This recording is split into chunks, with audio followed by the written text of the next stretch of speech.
Chapter 10. Napapangiti na lamang si Sunny nang makita kung gaano kabisi ang mga kaklase niya sa pag-welcome back sa isa't isa. Kanina nga lang ay halos hindi na siya makahinga sa higpit ng mga yakap nito sa kanya na para bang isang dekada silang hindi nagkita. Zan! Tawag ni Badette sa kanya. Napangiti siya nang lingunin ito. Badette, kumusta ang sem break mo? Na-curious siya ng gusto nang makita ang pag-islap ng mga mata nito at ang dahan-dahang pamumula ng mga pisngi nito. May something bang nangyari na hindi mo sinasabi sa akin? Tanong niya. Napangisi ito.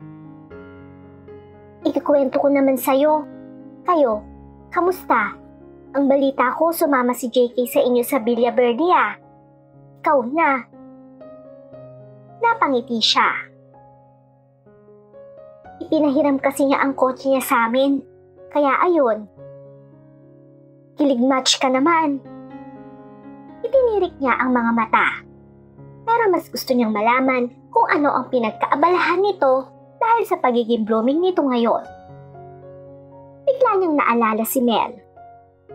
May kinalaman kaya ang binata sa pagbabagong anyo ng kaibigan niya? Aha! Alam ko na kung bakit nag-transform ka. Dahil kay Mel, no? Ayun na naman ang pagdaan ng kislap sa mga mata ng kaibigan niya. Grabe ka naman. Transform ba talaga? Para mo na rin sinabing from ugly duckling, naging swan na ako ngayon. Natawa siya.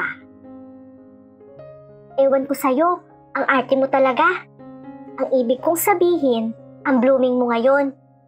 Ano bang nangyari? Kayo na ba? Wala ka man lang sinasabi sa akin sa text. Ngumiti ito ng ubod ng tamis. Doon niya napatunayan na in love talaga ito. Hindi naman ito ganoon ngumiti dati. Mas maganda kasing magkwento sa personal.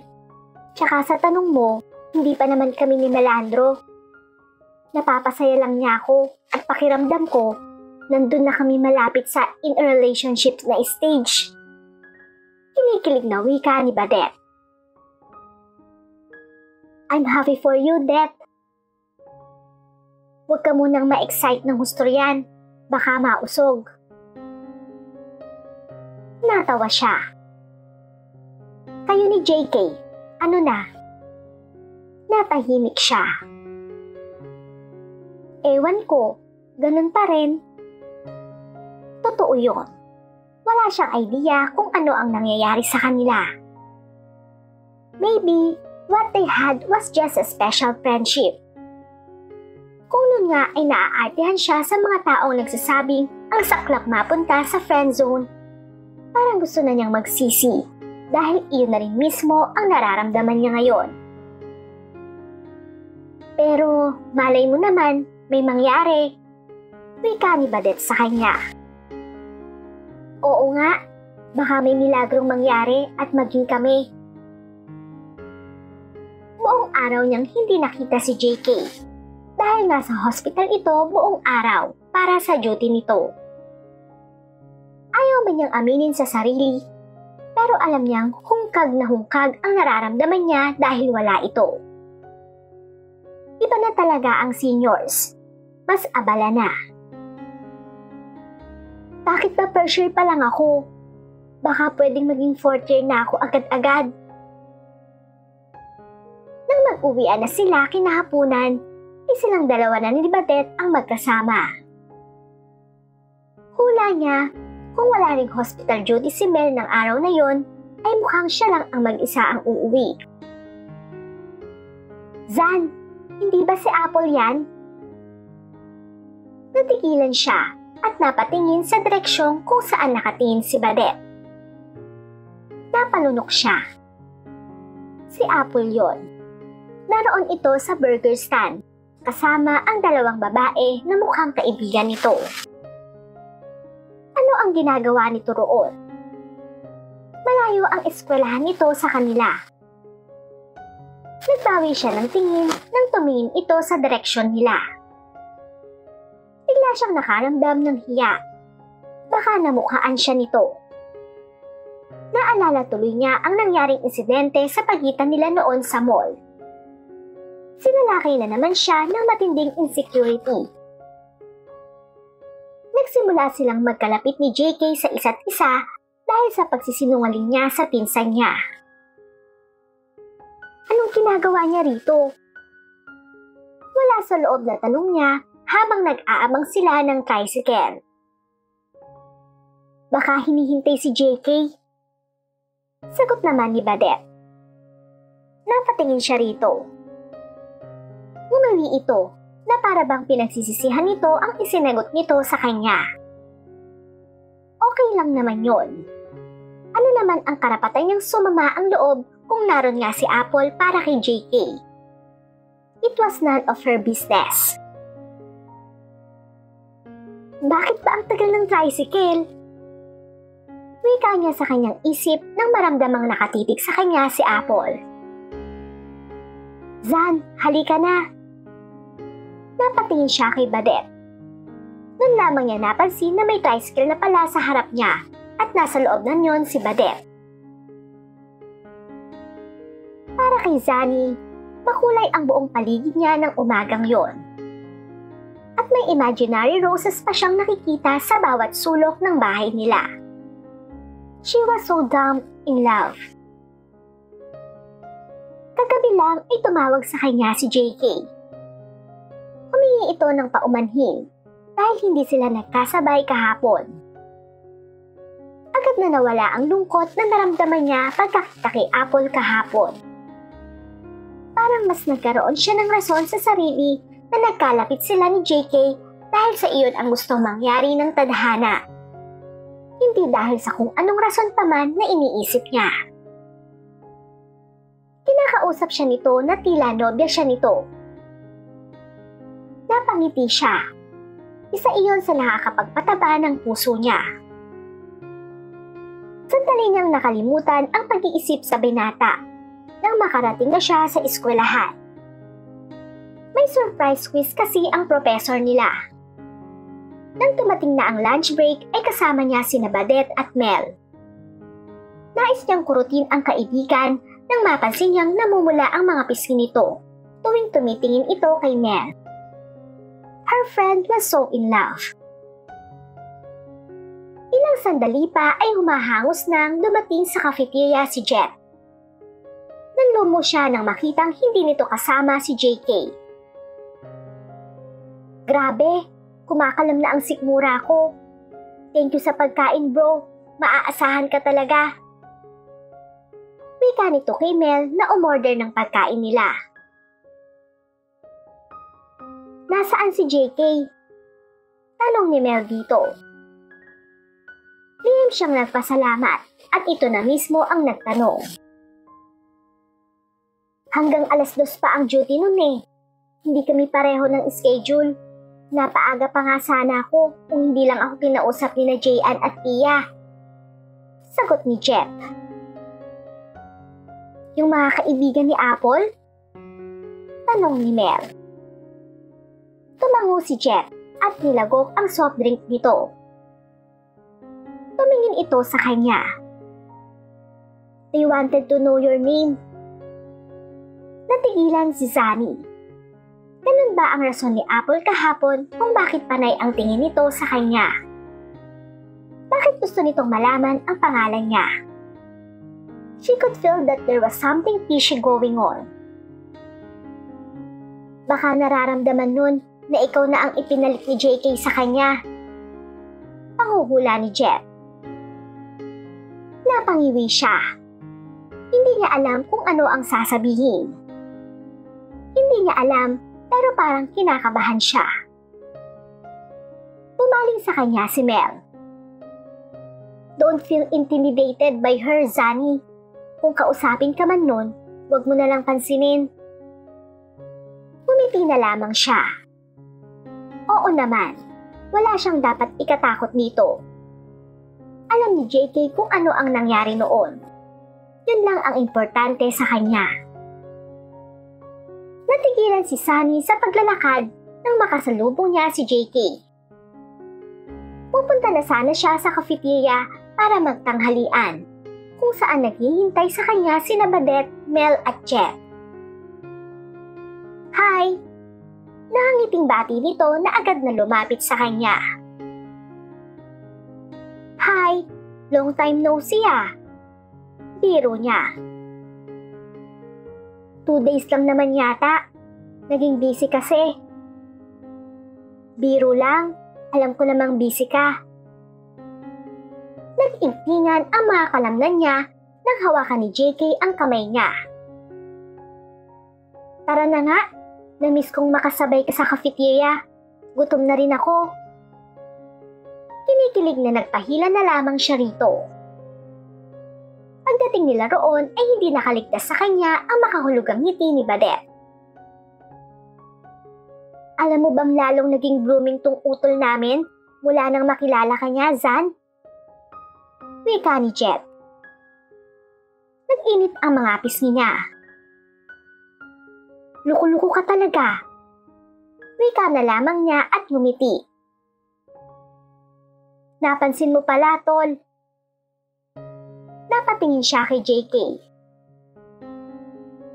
Anong napansin? Don't tell me na totoo ang sinabi ni Jet. Oo naman, tol. Ako pa, kaunting pagbabago sa'yo, napapansin ko. Ganyan kita kamahal.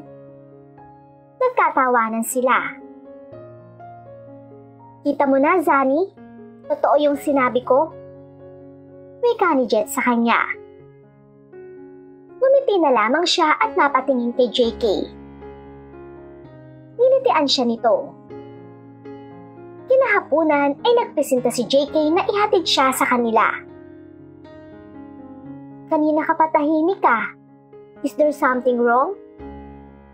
Tanong nito nang nagmamaneho na ito patungo sa bahay nila. Napatingin siya rito. Tsaka nakangiting umiling. Wala naman. Kinikilig lang ako sa'yo. Nasabi nga pala sa akin ni Jet na itinanong daw sa kanya ng mga kaibigan ni Apple kung anong pangalan mo. I have this feeling she might want to talk to you. Huwag mo na lang pansinin. Kinausap ka ba niya? Tanong niya. Tumango ito. She tried, pero hindi ko na siya binigyan ng pagkakataong makausap ako. Gusto niyang makipagbalikan? Nagtaka siya nang ihinto ni JK ang kotse sa tabi ng daan at humarap sa kanya. I want to give you my attention. Mukhang may mga tanong ka pa, kaya itinigil ko na muna ang sasakyan. Napatango si Sunny. Kilala ko na si Apple. And yes, nararamdaman kong gusto niyang makipagbalikan. Pero sana, nakuha na niya ang ibig kong sabihin nung isang araw na ayoko nang magkausap pa kami at wala na kami. Napayuko siya. Nahihiya siya sa mga itinanong niya. Pakiramdam kasi niya ay wala siyang karapatan na itanong ang mga yon. Hey!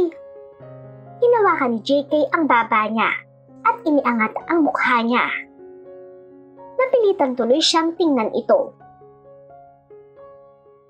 Sorry, nahihiya lang ako. Hindi ko naman dapat na itinanong ang mga bagay na yon. You have a right to ask those questions, Sunny. Believe me. Malungkot siyang ngumiti sa binata. Hindi mo naman ako girlfriend. Tara na. Pinilit niyang pasiglahin ang tinig. Iniayos niya ang pagkakaupo at dumiretso ng tingin. Ngunit naramdaman niyang hindi pa rin kumikilos ang binata sa tabi niya. JK! Zan! Napangiti siya dahil sa sabay na pagsasalita nila. Look at me. Napatingin siya sa binata. Ha? Will you be my girl? Kumunot ang noo niya, kasabay ng malakas na pagkabog ng dibdib niya. Ha? I want you to be my girlfriend. Ikinumpas niya ang mga kamay. Tigilan mo nga ako, JK. Hindi magandang biro yan. I'm not joking. Hinawakan nito ang mga kamay niya. I want you to be my girlfriend. Kung pwede nga lang na gawin na kitang asawa, ay magpo-propose na ako ngayon dito. Pero hindi pa pwede. Nag-aaral pa tayo pareho. Nag-init ang mga pisngi ni Zani.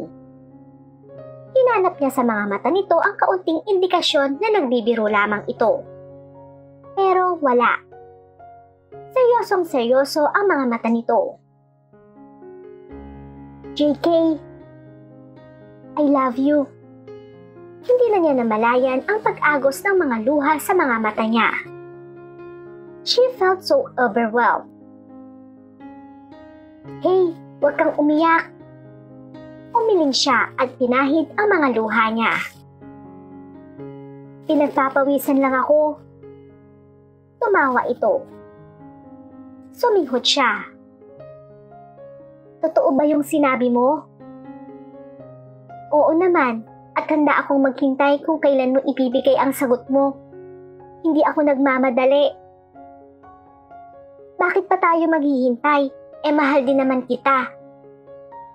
Napangiti siya nang matigilan ito. Really?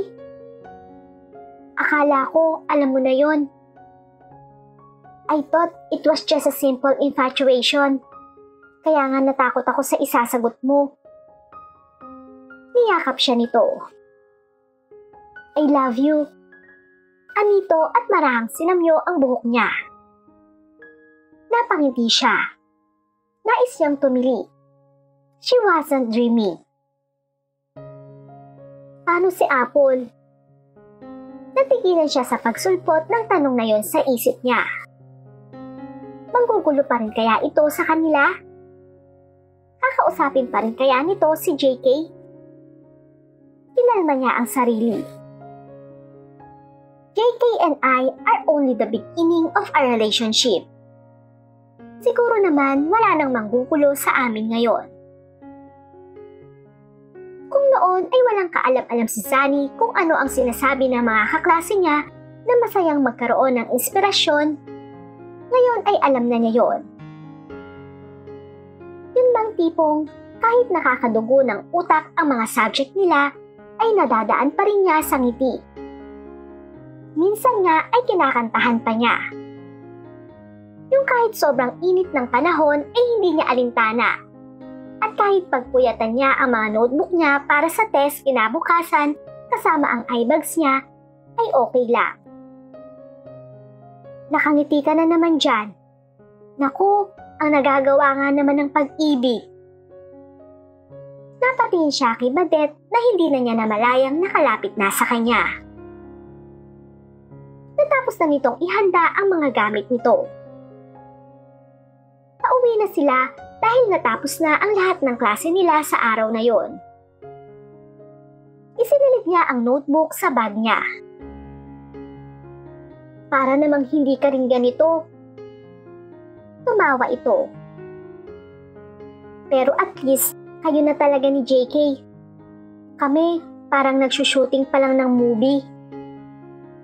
Napangiti siya. Darating din kayo ron. Sana nga. Tsaka ikaw, huwag mo nang isipin ang ex ni Bulagho. Tapos na sila nun. You love him, so you have to trust him. Nakangiting tumango siya. Sabay na silang lumabas ng classroom. Pero mukhang siya pa lang ang uuwi. Dahil may gagawin pa itong report at kailangang mag-research sa library. Wala rin kasi si JK dahil nasa duty pa ito. May dadaanan din siyang dessert sa Ted's Cafe na in-order ng nanay niya. Kahapon lang ay sabay silang umuwi ni JK. Inihatid pa nga siya nito sa bahay nila at doon na rin ito naghapunan. Nabigla pa siya nang ito na mismo ang magsabi sa mga magulang niya ng relasyon nila. And in front of her family, he promised that he would take care of her. Na alam nito ang limitations nila kaya walang dapat ipag-alala ang mga magulang niya. Natawa pa siya nang maalalang sinabi ng binata sa mga magulang niya na payag itong doon na sila magkita sa bahay nila, na hindi na nila kailangang lumabas para mag-date. Tiwala rin naman ang mga magulang niya kay JK. She was so happy. Hindi niya alam na maaabot niya ang ganong klase ng kaligayahan. Yung okay ang relasyon ng first boyfriend niya sa mga magulang niya.